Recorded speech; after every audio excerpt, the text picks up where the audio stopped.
Queridos irmãos, estamos aqui novamente para falarmos a respeito da Palavra de Deus e estas coisas que a pandemia nos traz, a Covid provoca em nós, né? Ontem falamos de perseverança, como que deve ser a perseverança do cristão durante a pandemia, como ele reage, né, diante desta pandemia que tem tirado de nós, né, o sossego, tem tirado noites de sono, tem nos tirado também a tranquilidade. E hoje eu quero falar sobre aflição, né, as coisas que a pandemia faz e nos trazem aflições. O que quer dizer aflição? Eu separei aqui 4 textos bíblicos para nós estudarmos este crescimento que ocorre na aflição. Estranho, né? Mas a palavra aflição, tanto na língua do Antigo Testamento quanto na língua do Novo Testamento, a aflição é um abatimento, né? Deus nos abate, nos traz introspecção, nos abate para trabalhar em nós, para quebrantar o nosso coração. Isso é o que significa a palavra anar no hebraico, né? Usado no livro de Jó, também em outros livros da Bíblia, e traduzidos em português por aflição, tribulação. Então veja, é Deus trabalhando, nos abatendo, nos deixando cabisbaixos, né, para trabalhar em nós, para nos limpar. Lá no Novo Testamento tem a palavra tlipsis, que quer dizer tribulação para acabamento. Tribulação para acabamento. É como pegar uma lixa, né, uma lixa específica, na numeração específica, e lixarmos um pedaço de madeira para deixarmos esse pedaço de madeira limpo, né, esse pedaço de madeira lisinho. Então é nesse sentido que Deus usa a palavra aflição. Nesses 4 textos que nós vamos estudar rapidamente no vídeo de hoje. Nosso coração é um coração de pedra, a palavra de Deus já nos diz. E como ele é um coração de pedra, é uma pedra bruta, né? Porque o nosso coração é desesperadamente corrupto. Corrupto no sentido de corroer, né? Não de receber propina, mas no sentido de corroer, estragar facilmente. E Jeremias fala, né, que o nosso coração é enganoso e desesperadamente corrupto. Ele é uma pedra bruta. Então, o que Deus faz na aflição, no anar, no tlipsis, é pegar uma talhadeira, pegar um cinzel e ficar martelando no nosso coração para nos purificar e transformar o nosso coração de uma pedra bruta numa pedra polida, numa pedra limpa, numa pedra totalmente esquematizada por Ele. E é exatamente nas Escrituras, né, que ao mesmo tempo que tem a Escritura como o livro da lei, tem também como o livro da graça, o livro da santificação. É um livro só, uma palavra só de Deus, porque nós consideramos a Bíblia como a única palavra de Deus autorizada. Não existem revelações. Essa noite Deus me disse. Essas coisas não existem, foram encerradas no livro do Apocalipse. Então nós encontramos aqui 4, e eu vou ler esses 4 textos para os irmãos, para mostrar como que Deus trabalha usando a aflição para lapidar, para purificar, para esculpir o nosso coração. Vejam só, Jó capítulo 5, versículo 17. Jó capítulo 5, versículo 17 diz assim: Bem-aventurado é o homem a quem Deus disciplina. Não desprezes, pois, a disciplina do Todo-Poderoso. Deus está nos treinando. Deus está, através de aflições, nos corrigindo. Não com raiva, cobrando os pecados que cometemos, mas nos corrigindo, nos colocando de volta para o caminho. E diz aqui que é feliz o homem a quem Deus disciplina. É uma pessoa feliz porque Deus está demonstrando uma preocupação com a nossa vida espiritual. É por isso que Ele nos aflige muitas vezes. Essa pandemia pode ser um cinzel de Deus, que Deus está nos esculpindo para nos aproximar muito mais dEle. Ao mesmo tempo em que a pandemia pode ser Deus peneirando a sua igreja, né? É também um momento em que Deus está lapidando a sua igreja, purificando, deixando bela. Vamos num outro texto, de Jó ainda, capítulo 23. Jó 23, que é o homem que passou muito pela aflição do Senhor. Jó 23, versículo de número 10. Jó 23, 10. Falando a respeito de Deus, né? Jó falando para Deus, mas Ele sabe o meu caminho, se Ele me provasse, seria eu como o ouro. Deus conhece o meu caminho, não apenas o meu caminho que eu estou trilhando, não o meu caminho de ontem, mas Ele conhece o meu caminho lá para frente. Ele conhece o meu futuro. Então, as aflições que Deus usa na nossa vida, elas servem para valorizar a nossa personalidade. Veja lá de novo. Mas Ele sabe o meu caminho. Se Ele me provasse, me lapidasse, seria eu como o ouro, um caminho dourado, ou seja, minha vida vai resplandecer e ser valiosa. E Jó compara com o ouro, talvez o que ele imaginava ser a coisa mais preciosa da sua época. Deus valoriza a nossa personalidade.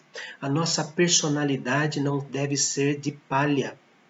A nossa consagração a Deus não deve ser como Maria vai com as outras, mas com uma personalidade firme, uma personalidade preciosa, a personalidade cristã. Vamos para um outro texto agora, que é o Salmo 119.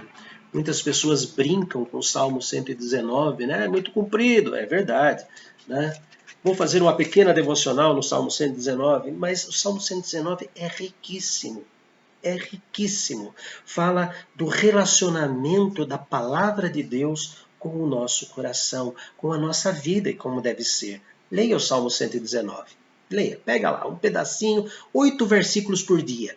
Em 22 dias você vai ler o Salmo todo e vai crescer espiritualmente. Não leia de uma vez só, mas de 8 em 8 versículos, tá bom?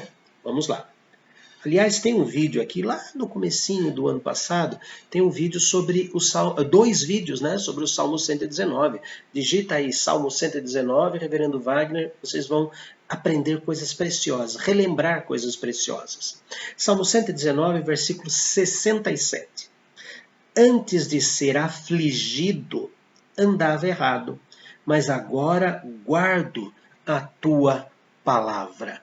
A aflição que Deus traz para nós, ela nos lapida para guardarmos a palavra de Deus. Vamos imaginar que Deus está fazendo em nós uma limpeza para guardarmos mais coisas. É como limpar o HD, não é? Vamos limpar o HD, vamos limpar a nossa caixa de entrada, vamos limpar, tirar aquelas fotos que não servem, aqueles fotos que vêm de WhatsApp, aqueles filminhos, vamos limpar toda a capacidade de guardar o que é bom. Guardar o que é bom. E a palavra guardar, quando é usada para a relação do homem para com Deus, é praticar. Eu pratico, eu guardo a palavra de Deus praticando. Quando é em relação a Deus, se relacionando com o homem, Deus, no verbo guardar, é vigiar, fazer campana, proteger, estar ao redor de. Tá? Então, Deus usa a aflição para que possamos praticar a palavra de Deus, sermos pessoas de ouro, seja com a personalidade preciosa. E Ele faz isso para nos disciplinar, para nos limpar. E por fim, queridos, eu quero ler a segunda carta aos Coríntios. Segunda carta de Paulo aos Coríntios, capítulo de número 4, segunda carta de Paulo aos Coríntios, capítulo 4, versículo de número 17. Olha só que texto lindo. Porque a nossa leve e momentânea tribulação produz para nós eterno peso de glória, acima de toda comparação. Peso de glória. Glória aqui quer dizer duas coisas. Quando nós somos atribulados, Deus nos faz passar por tribulações, imediatamente Ele nos faz lembrar das tribulações de Jesus. Na cruz Ele passou por todas as tribulações que nós não aguentaríamos. Então o peso da glória de Deus lá na cruz do Calvário, mostrando a glória do Senhor através do sofrimento de Cristo, traz esse peso para nós. Se Cristo sofreu muito mais por mim, o que é esse meu sofrimento, essa minha aflição? E também a palavra glória aqui quer dizer do que nós vamos receber. Nós somos atribulados nesta terra pelo Senhor Deus, no sentido de purificação, para chegarmos na glória, chegarmos nos céus, limpos, prontos. Queridos, a palavra de Deus nos diz, e nós vimos hoje, que de todas as tribulações que existem aí, Deus usa para nos disciplinar, para nos limpar, para nos deixar melhores, para quebrar o nosso coração de pedra bruta e esculpir ali uma personalidade de ouro, como diz Jó 23:10. Mas também Deus usa para que possamos praticar a palavra de Deus. Ah, se eu tivesse praticado a palavra de Deus. É como acontece quando a gente vai para um lugar que não conhece e não usa GPS, ou não faz mapa. A gente se perde. Então ele vem para mostrar que ele é o nosso guia. E praticando a palavra de Deus, nós vamos saber andar neste mundo. E por fim, toda a tribulação que vem da parte de Deus vem para mostrar a glória de Cristo na cruz. Aliás, a glória de Deus em Cristo na cruz. E a glória que nos aguarda nos céus. Vamos orar. Ó Pai bendito, que todas as atribulações, que todas as aflições que surgirem, ó Deus, na nossa vida, que todos os momentos, Senhor, sejam reconhecidos por nós como a Tua boa mão no malho e no cinzel, a Tua boa mão no martelo e na talhadeira, lapidando os nossos sentimentos, o nosso coração, não permitindo que ele continue enganoso e completamente, desesperadamente corrupto, que se quebra facilmente, porque o Senhor é o único que sabe dar as pancadas no cinzel, na talhadeira. O Senhor é o único que sabe dar a pancada certa para tirar o excesso, para tirar aquilo que nos deixa ruim e feios, ó Pai. O Senhor está polindo o nosso coração, que agora não é mais um coração de pedra, mas um coração de carne, graças à ação do Espírito Santo. Senhor, que as tribulações que já vieram, e as que existem e as que virão, possam ser entendidas por nós como o Senhor preocupado, o Senhor trabalhando a nossa personalidade para sermos santos como o Senhor é. Em nome de Cristo Jesus é que oramos. Amém. Grande abraço, queridos, que Deus os abençoe e continue martelando os nossos corações para sermos achados justos e corretos.